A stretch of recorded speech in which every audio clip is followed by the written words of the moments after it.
La tensión ha escalado a niveles críticos y el mundo asiste a un momento decisivo. Mientras diplomáticos de Moscú y Kiev se reúnen en Riad, Alemania ya habla de un último verano de paz y Kazajistán se prepara para lo peor, con sus fuerzas en alerta máxima. Las noticias más urgentes e impactantes están aquí y ahora.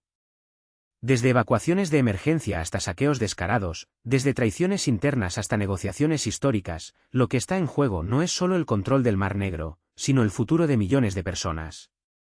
Empecemos por el caos en la frontera rusa. La región de Belgorod se ha convertido en un polvorín, y los combates exponen fracturas dentro de la propia Rusia. Las autoridades locales, bajo presión, ordenaron una evacuación inmediata en el distrito de Krasnoyaruzhsky. El gobernador Vyacheslav Gladkov lo admite, la población se resiste a abandonar sus hogares, arriesgando sus vidas para salvar gallinas, conejos y lo poco que les queda de ahorros. Entendemos su dolor, declara, pero lanza una cruel advertencia: ¿qué vale más, una docena de pájaros o la vida de sus familias? La promesa de ayuda del gobierno suena hueca cuando los residentes regresan a sus hogares y solo encuentran escombros. Peor aún, sus pertenencias se convirtieron en presa fácil para los soldados rusos, que actúan como bandidos en su propio territorio. Vídeos impactantes, difundidos por canales independientes, muestran a soldados saqueando casas y justificando cómo pueden abandonar todo así. La ironía es cortante: quienes deberían proteger ahora saquean. Mientras tanto, las mesas de negociación se están calentando, pero con sospecha. El Wall Street Journal no tiene dudas: cualquier tregua en el frente es solo una pausa estratégica para que Moscú se reorganice. La historia se repite: Putin ha utilizado altos el fuego en el pasado para reforzar tropas, extorsionar concesiones políticas o simplemente seguir matando mientras Occidente pedía moderación a Kiev. Esta vez, sin embargo, algo cambió. Por primera vez, delegaciones de Rusia, Ucrania y Estados Unidos se reúnen en el mismo país, Arabia Saudita, aunque en salas separadas, como si el aire entre ellos fuera tóxico. El ministro de Defensa ucraniano, Rustem Umerov, lo deja claro: la prioridad es blindar la infraestructura energética y garantizar un acuerdo que ya no sea una trampa. Nuestro objetivo es una paz justa, no una rendición disfrazada, afirma. Los estadounidenses, a su vez, pusieron sobre la mesa una exigencia urgente: desbloquear el Mar Negro para el tránsito seguro de cereales y combustible. Pero la pregunta que sigue sin respuesta es: ¿hasta dónde llega la buena fe de cada parte? Y entonces llega la bomba. El enviado especial de Trump, Steve Witkoff, repite como un loro los argumentos del Kremlin en una entrevista con Tucker Carlson. Para él, Rusia no amenaza a la UE, no quiere toda Ucrania, simplemente recuperó los territorios que ya ocupaba ilegalmente. Una narrativa que legitima la invasión.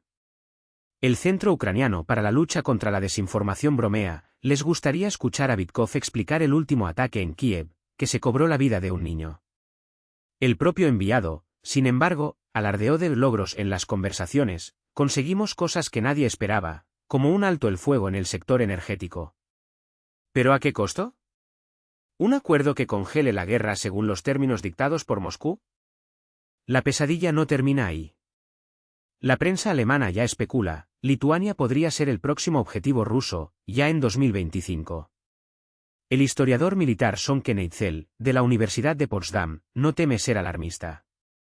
Con los ejercicios Zapad 2025 en Bielorrusia, los mayores desde la Guerra Fría, y la articulación de Trump socavando la cohesión de la OTAN, el escenario es explosivo.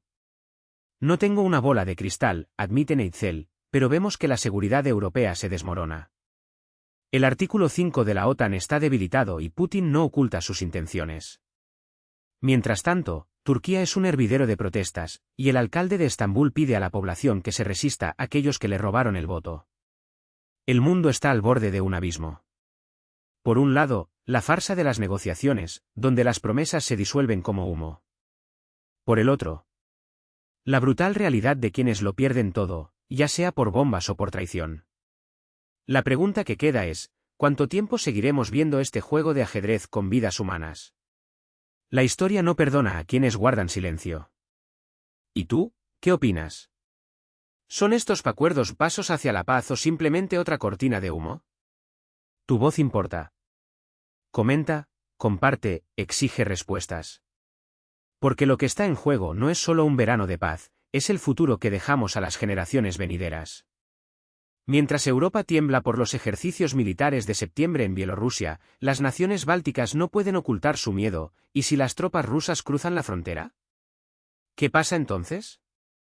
El artículo 5 de la OTAN, ese escudo que promete defensa colectiva, podría convertirse en letra muerta, al menos para Estados Unidos. Analistas como Michael Nadziel apuestan a que Putin no intensificará el conflicto mientras sus fuerzas estén concentradas en Ucrania. Pero Lituania no está esperando a descubrirlo. Vilnius ya lo ha anunciado, la frontera con Rusia y Bielorrusia será fortificada hasta los dientes, minada, blindada, impenetrable. El plan, inspirado en Polonia, incluye barreras antitanques, campos minados y vigilancia 24 horas al día, 7 días a la semana. Y lo mejor, los países de la región exigen que la UE pague la factura. Después de todo, cuando la amenaza es real, la seguridad no tiene precio. Turquía, la democracia bajo asedio. Imagínese despertarse y descubrir que el alcalde de la ciudad más grande del país ha sido arrestado, destituido y silenciado, no por un delito, sino por desafiar el poder. Eso es lo que le pasó a Ekrem İmamoğlu, el hombre que se atrevió a enfrentarse a Erdoğan y ahora paga el precio. Esto no es justicia, es una traición a Turquía, denunció, llamando a la gente a la calle. Lucha por la democracia, por el futuro de tus hijos. El mensaje es claro, o la nación resiste o la dictadura se consolida. Incluso el alcalde de Ankara, Mansur Yavaş, admitió su vergüenza, nuestro sistema judicial es una broma. ¿Cómo puede un proceso confidencial convertirse en noticia en 5 minutos? Desde el 19 de marzo, cuando İmamoğlu fue detenido, las plazas turcas han estado repletas de protestas. Erdoğan, por supuesto, llama criminal al oponente y acusa al pueblo de estar manipulado. Pero la pregunta sigue siendo, ¿cuánto tiempo soportará Turquía este autoritarismo encubierto? Santorini, el paraíso que se niega a morir. Después de 13.000 temblores, sí, has leído bien, el corazón de Grecia vuelve a latir. El primer crucero atracó en Santorini y el mundo respiró aliviado. Turistas como Diane Louter no pueden ocultar su emoción, pensé que nunca volvería a ver estos paisajes. Pero aquí estoy, y es aún más mágico. Los terremotos, algunos de magnitud 5,3, asustaron al planeta, pero las autoridades griegas garantizan, el paraíso es seguro. Los propietarios de hoteles y restaurantes rezan por un milagro, si el turismo no vuelve, el verano será una catástrofe.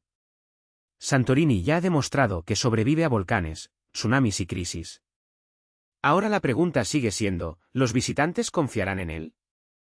Kazajstán, el agua que amenaza con tragarlo todo. Mientras el mundo mira hacia las guerras, Kazajstán lucha contra un enemigo silencioso, las inundaciones. En varias regiones, el nivel de los ríos está aumentando y las autoridades corren contra el tiempo. En el embalse de Sergievka, el agua ya se ha desbordado 81 centímetros, lejos del récord del año pasado de 425 centímetros, pero suficiente para activar una alerta. Se detonan explosivos para romper el hielo, las cuadrillas trabajan las 24 horas del día y el gobierno jura, todo bajo control. ¿Pero qué hay de vosotros, que estáis ahí? ¿Son suficientes las medidas? ¿Está tu casa segura? Porque cuando la naturaleza ataca, ninguna promesa vale más que la verdad de los hechos.